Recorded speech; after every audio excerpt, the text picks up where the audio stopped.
KBS 대전 생생 뉴스.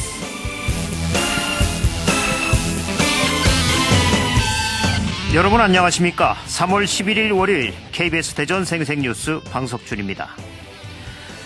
요즘 대전의 새 야구장 가칭 베이스볼 드림파크의 입지 결정이 다가오면서 각 구들이 막바지 유치 전에 열을 올리고 있습니다.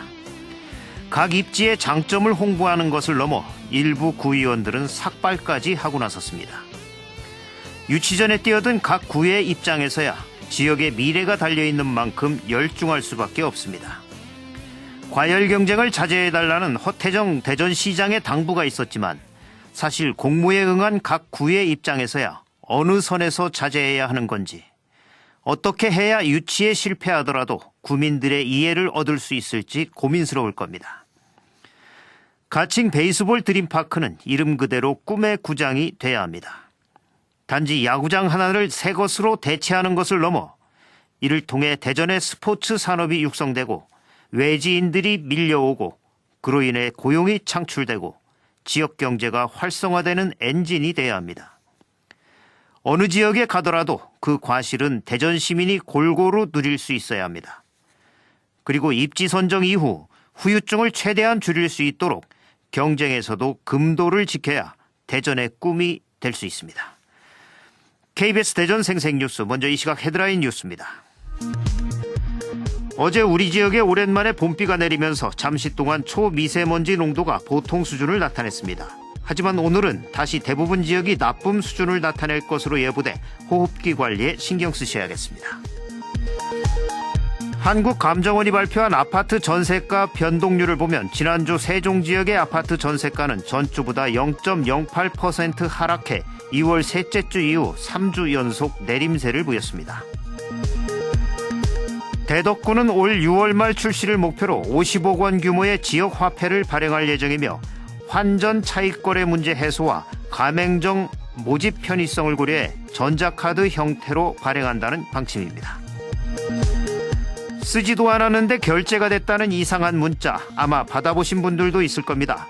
이런 가짜 결제 문자를 보낸 뒤 신고를 차단하는 악성 코드를 심은 원격 조정 앱을 깔도록 하고 예금과 대출금 등 3억여 원을 가로챈 보이스피싱 범죄가 발생해 경찰이 수사에 나섰습니다.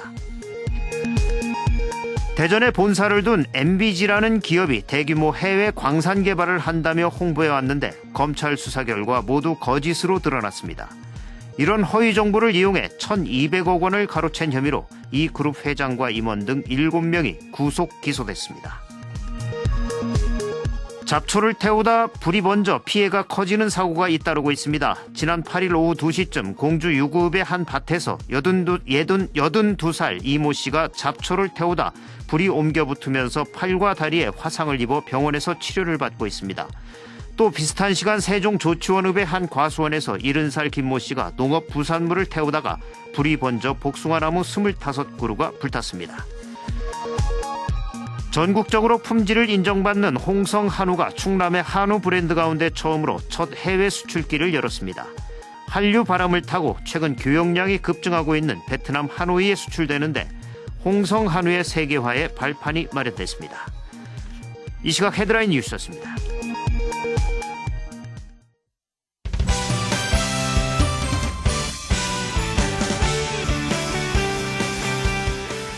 뉴스브리핑 순서입니다. KBS 대전 보도국의 박병준 기자 나와 있습니다. 박 기자 안녕하세요. 네, 안녕하십니까.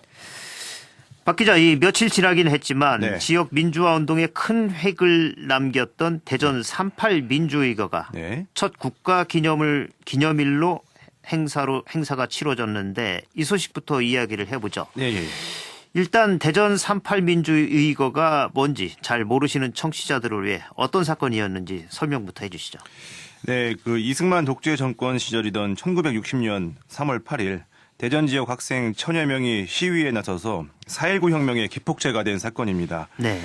이 사건이 있기 열흘 전인 1960년 2월 28일에 대구에서 부정부패 타도와 학원 자유 이렇게 외치면서 도심에서 학생들이 시위를 벌였는데 경찰 진압으로 와해가 되었습니다. 네. 하지만 열흘 뒤인 3월 8일에 대전에서 이번엔 대전고와 대전 상고 학생들이 중심이 돼서 대정부 투쟁을 선언했고요.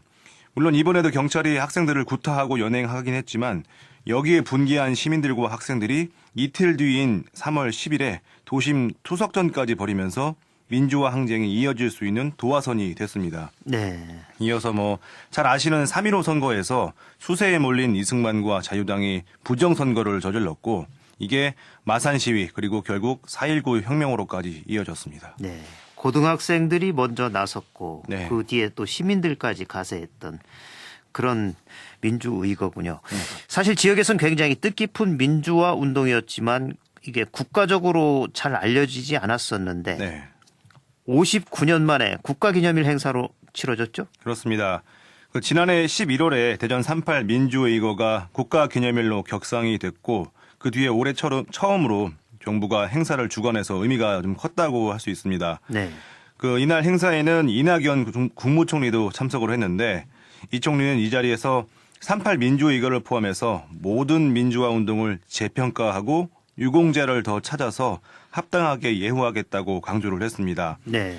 여기에 대해서 이제 허태정 대전시장도 3.8 민주의거 정신을 기억하고 후대에 잘 계승될 수 있도록 노력하겠다고 밝혔고요.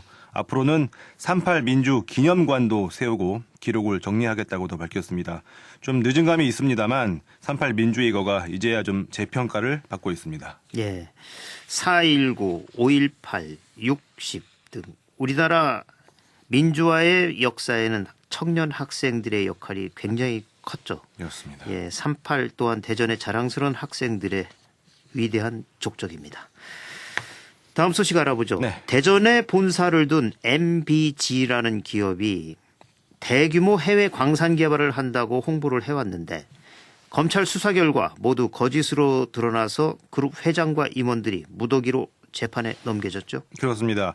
MBG 그룹은 메이드 바이 갓이라고 앞자리 MBG를 따서 만든 신이 만든 기업이라는 뜻인데 네. 2009년에 설립이 돼서 의료기기하고 의약품을 생산하는 기업이다 이렇게 소개를 해왔습니다. 네. 그런데 2014년부터 인도네시아 니켈 광산 개발을 시작했다면서 사업이 성공하면 주식을 상장해서 큰 시세 차익을 얻을 수 있다라는 식으로 전국에서 투자자를 끌어서 모았습니다. 이렇게 5년 동안 2천여 명이 넘는 사람들이 투자한 금액이 1,200억 원에 달하는데요. 중국과 스위스 글로벌 기업에도 1조 원이 넘는 투자를 하겠다 이렇게 계획을 밝히는 홍보까지 했습니다. 네. 하지만 검찰 조사 결과 실제로는 단 한 건의 투자도 이루어지지 않았고요. 대대적인 홍보가 이뤄진 시점에는 이미 광업 허가권은 만료된 상태였습니다. 결국 검찰은 이 그룹 회장과 임원 등 7명을 사기 혐의로 구속 기소했습니다. 예, 피해 금액이 1,200억 원이나 된다면 이게 엄청난 돈인데 주로 어떤 사람들이 피해를 입었습니까? 네, 피해자 대부분이 노인들입니다. 교회나 각종 지역 모임을 통해서 투자를 권유받았는데 평생 모은 예금이나 퇴직금을 쏟아부은 경우도 많았습니다. 검찰은 범죄 수익금 가운데 109억 원가량의 재산을 동결하고 MBG 그룹의 또 다른 임원 11명에 대해서도 현재 수사를 벌이고 있습니다. 네. 신이 만든 기업이다. 신의 이름을 너무 함부로 쓰는군요. 네. 예, 피해자들의 손실이 제대로 복원이 돼야 할 텐데 참 걱정이네요. 예. 이번엔 저희 유튜브 채널 얘기 좀 해보죠. 네. 박 기자, 우리 KBS 대전총국도 자체 뉴스 유튜브 채널을 개설했죠? 네, 이것도 좀 늦은 감이 없지 않은데 네. KBS 뉴스 대전 유튜브 채널이 지난주 문을 열고 좀 시범 운영을 해봤는데 오늘부터 정식 운영에 들어갑니다. KBS 뉴스 대전 유튜브 채널에서는요, 오늘 밤부터 그 지역에서 9시 뉴스를 실시간으로 스트리밍 하는데요. 네. 그러니까 밤 9시 30분경에 KBS 뉴스 대전 유튜브 채널에 스마트폰이나 컴퓨터 이런 걸로 좀 접속을 하시면 TV 방송과 똑같은 풀 HD 화질로 실시간 뉴스를 보실 수 있습니다. 네. 물론 꼭 그 시간대가 아니어도 KBS 뉴스 대전 유튜브 채널에 접속을 하시면 지난 뉴스들은 기본적으로 다 볼 수가 있습니다. 또 이 밖에도 이 유튜브 채널에는 TV 뉴스는 물론 보통 저희가 시간 제약상 TV에서는 다루지 못했던 영상들도 편집해서 좀 서비스를 하고 있고요. 또 앞으로 보다 좀 유연한 형식으로 더 다양한 디지털 콘텐츠를 제공할 예정이니까 꼭 한번 접속하셔서 구독하기 버튼을 누르시면 좋을 것 같습니다. 네. 그럼 어떻게 찾아 들어가면 되죠? 유튜브 검색창에 KBS 뉴스 대전을 검색하시고 채널에 들어오시면 되는데요. 알파벳으로 KBS를 쓰시고 그다음에 한글로 뉴스 대전 이렇게 치시면 되고 아니면 그냥 KBS 대전이라고 치셔도 맨 위에 나오니까 네. 그 채널에 접속을 하셔서 구독하기 버튼을 좀 클릭을 하시면 저희 유튜브 채널에 새로운 영상이 업데이트 될 때마다 자동으로 알림을 주니까요. 꼭 그 구독 버튼을 눌러주시면 더 편하게 그 좀 실생활과 가까운 지역 뉴스를 좀 받아보실 수 있을 것 같습니다. 예. KBS 대전 뉴스도 이제 유튜브에서 실시간으로 볼 수 있습니다. 네. TV를 보기 어려운 상황에 계신 분들 유튜브로 보시기 바랍니다. 물론 다시 보기도 가능합니다. 그렇습니다. 유튜브에서 KBS 뉴스 대전을 치십시오. 그리고 꼭 구독해 주시고요. 이 밖에 밤사이 사건 사고 있었나요? 네, 밤사이 큰 사건 사고는 없었습니다. 뉴스브리핑 박병준 기자였습니다. 수고하셨습니다. 수고하셨습니다. 오늘의 생생정보입니다. 세종시 농업기술센터가 오늘부터 주말 농장을 900여 가정에 분양합니다. 분양 면적은 16에서 20제곱미터며 채소 비용을 받고 930여 가정에 분양합니다. 이와 함께 채소를 다소 전문적으로 재배할 수 있도록 텃밭도 10여 가정에 분양하며 분양 규모는 66제곱미터입니다. 충청남도도 내포 신도시 주민과 기관 공무원 등을 대상으로 주말 농장 분양 신청을 받습니다. 희망자는 오늘부터 18일까지 도청 이전 주민생계조합 텃밭 정원 담당자에게 이메일을 보내거나 조합 사무실을 방문해 접수하면 됩니다. 대전시가 25일까지 사회적 경제기업 사업개발비 지원 사업에 참여할 기업을 공개 모집합니다. 이번 사업에 최종 선정된 기업은 1억 원 안에서 홍보 디자인 개발, 인증 획득 지원, 공동상표 브랜드 개발비 등이 지원됩니다. 충청남도와 충남 창조경제혁신센터는 청년 창업 지원 사업을 추진하기로 하고 참여 희망자를 20일까지 모집합니다. 독창적인 생활 아이디어를 가진 여성과 청년을 대상으로 KTX 천안 아산역 등을 활용한 레일 프리마켓 운영과 셀러 양성과 4차 산업혁명 대비 혁신 기술 창업을 위한 1839 청년 창업자 발굴 및 육성 사업입니다. 세종시 교육청이 오늘 오후 7시부터 교육청 대강당에서 캠퍼스형 공동교육과정 강좌계획 설명회를 엽니다. 중학교 2, 3학년과 고등학생, 학부모를 대상으로 지난해 캠퍼스형 공동교육과정 운영 성과와 올해 운영계획, 온라인 수강 신청 방법 등을 안내합니다. 날씨입니다. 대전과 세종, 충남 지역은 오늘 구름이 많겠고 늦은 오후부터 밤사이 5mm 안팎의 비가 내리겠습니다. 미세먼지 농도는 보통, 초미세먼지 농도는 나쁨 수준을 보이겠고 아침까지 내륙 지역에 짙은 안개가 끼는 곳이 있겠으니 출근길 주의가 필요합니다. 오늘 낮 최고 기온은 대전과 세종 12도, 아산과 해산 10도 등 9도에서 12도로 예상됩니다. 내일도 흐리다 일부 지역에 빗방울이 날리겠고 아침 기온은 영하 5도에서 0도, 낮 기온은 영상 7도에서 10도로 예상됩니다. 지금까지 생생정보였습니다.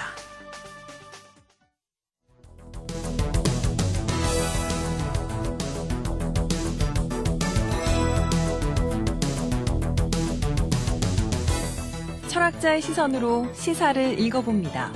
양혜림의 인문시사.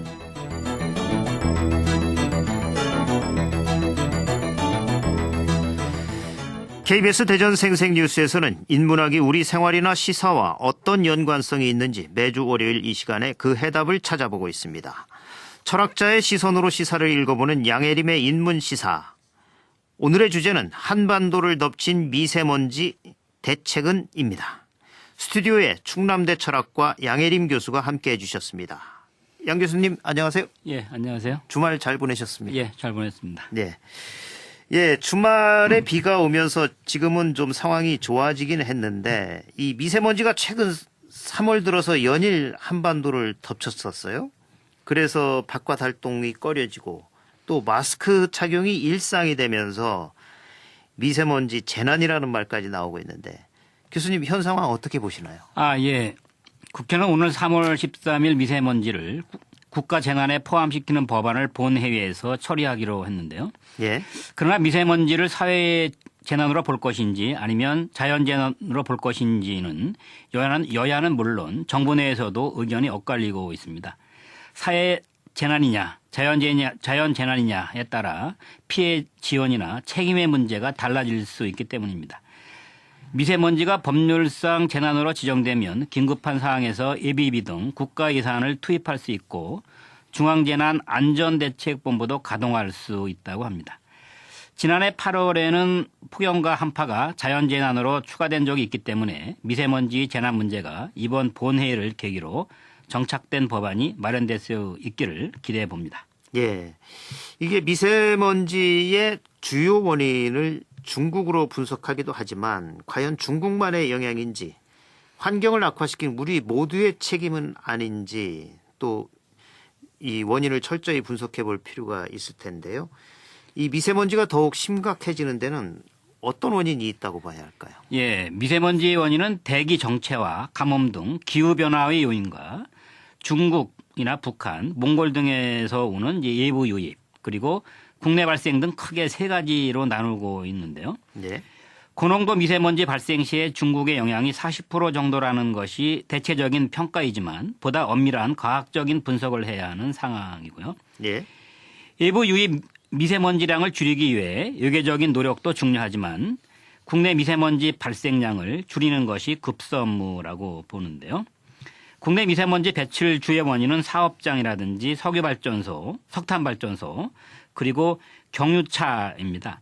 특히 경유차는 수도권 미세먼지 1순위 배출원이고요. 예. 석탄발전소는 국내 미세먼지 배출량의 18.7%를 차지해서 단일 배출원으로 가장 많이 배출하고 있습니다. 예. 이렇게 미세먼지가 최근 몇 년 동안 계속되면서 올 2월 15일부터 미세먼지 특별법이 시행이 되고 있는데 이 지자체마다 노후 경유차 운행 제한, 차량 이부제, 석탄 화력 발전 출력 감축 등 이 비상 저감 조치를 발동을 하고는 있는데 현재 이 정부나 지자체의 미세먼지 대책 어떻게 시행되고 있습니까? 예. 지난해 4월 23일 이후 대전시 비상저감조치의 경우를 보면 일부 공공기관과 대형 사업장을 중심으로 시행된 바 있으나 올해 미세먼지 특별법에 따라 차량 이부제라든지 대기배출 사업장 운영 단축 조정이라든지 취약계층 보호대책이라든지 긴급시 긴급재난 문자 발송 그리고 SNS 등을 통해 대시민 홍보를 강화하고 있고요. 네. 또한 환경부는 지난 3월 7일 국민의 우려가 집중된 국외발 미세먼지 영향을 최소화하기 위해 중국과 협력해 고농도 미세먼지 공동 대응 방안을 협의해 나갈 계기다라고 이제 밝히기도 했고요.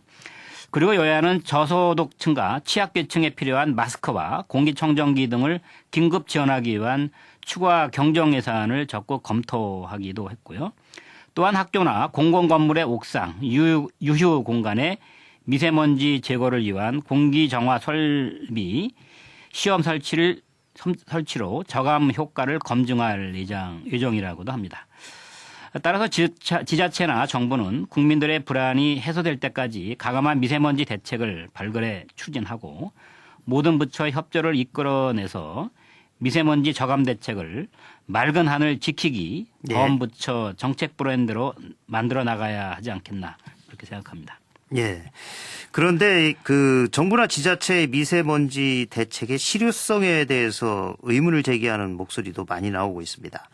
그 노후된 석탄 화력 발전소를 서둘러 아예 폐기하고 또 에너지 정책의 근본을 바꾸는 등 이런 대책 마련을 서둘러야 한다는 지적인데 이 부분은 어떻게 보시나요?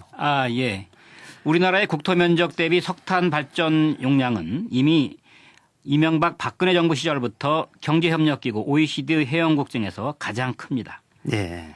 지금 정부는 노후한 석탄 화력발전소 7기, 이를테면 보령 1, 2호기, 삼천포 1, 2호기, 영동 2호기, 호남 1, 2호기 등 2022년까지 단계적 조기 폐쇄 검토는 다소 늦은 감이 있지만 바람직한 대책이라 보고요.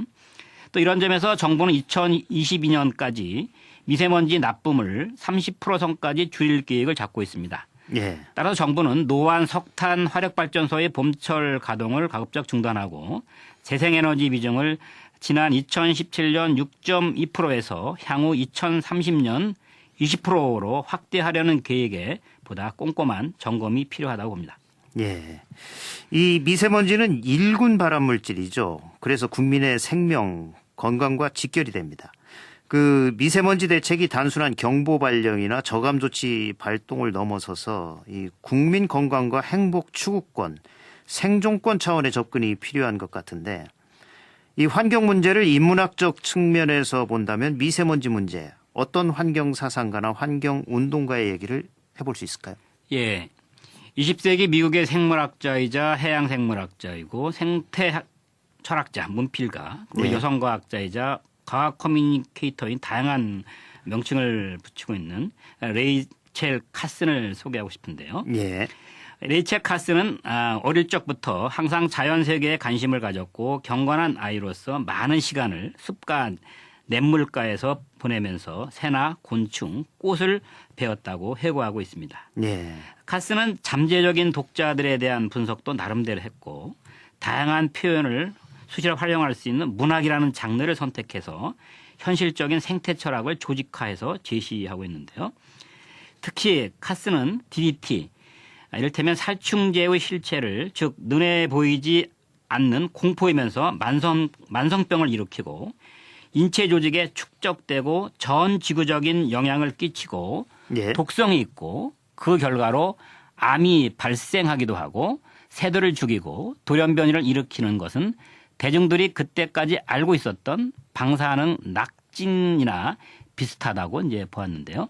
예. 결국 살충제는 대중들에게는 방사능 낙진의 또 다른 형태였다라는 것을 카슨은 밝혀내고 있습니다. 예. 이 사실 DDT를 사용이 금지된 게 이제 레이첼 카슨 덕이군요. 예. 이게 우리 몸의 유해함을 알렸고 또 암 연구소들은 그 이후에 DDT가 암 유발을 한다는 증거를 제시하게 했고 미국 각 주들이 이젠 사용 금지를 하기도 했는데 이 레이첼 카슨의 환경 활동 좀 더 자세하게 말해 주실 수 있을까요? 예, 레이첼 카슨은 누름나무에 피해를 주는 해충을 잡으려고 뿌려진 DDT가 먹이사슬을 통해 어떻게 종달새 소리를 들을 수 없는 침묵의 몸을 가져왔는가를 생생하게 묘사하고 있는데요. 예. 오염물질은 생태계의 먹이사슬을 따라 생산자, 1차 소비자, 2차 소비자, 최종 소비자의 순으로 이동하면서 DDT를 비롯한 몇몇 오염물질은 분해되거나 배설되지 않기 때문에 최종 소비자로 갈수록 축적된 오염물질의 농도가 더욱 높아져 심한 경우에는 생명을 잃기도 하는데요. 예. 누름나무에 뿌려진 DDT는 여러 곤충과 거미를 죽였고 그 과정에서 DDT는 나뭇잎에 붙어버렸고 가을에 떨어진 썩은 이파리를 지렁이가 먹었습니다. 그중에서 살아남은 지렁이는 겨울을 넘기고 봄에 날아온 종달새에게 먹혔습니다. 그 결과 네. DDT가 뿌려진 후 2년 만에 어떤 지역에서는 400마리에 달했던 종달새가 20마리로 줄어들었고 즐겁게 제잘거리며 날던 새들은 어디론가 다 날아가 버렸습니다. 봄은 왔는데 침묵만이 감돌았습니다. 이처럼 참혹하게 찌들어진 세계, 새로운 생명이 탄생하는 소리를 들을 수 없게 된 침묵의 세계는 어떤 마술의 장난도 아니고 적의 침입도 아니고 바로 인간들 자신이 그렇게 만들었다는 것입니다. 카스는 미국의 수없이 넓은 땅에서 살아 움직이는 봄의 소리를 침묵시킨 것은 무엇일까? 그 이유를 묻고 있습니다. 예. 종달새 소리를 들을 수 없는 침묵의 봄.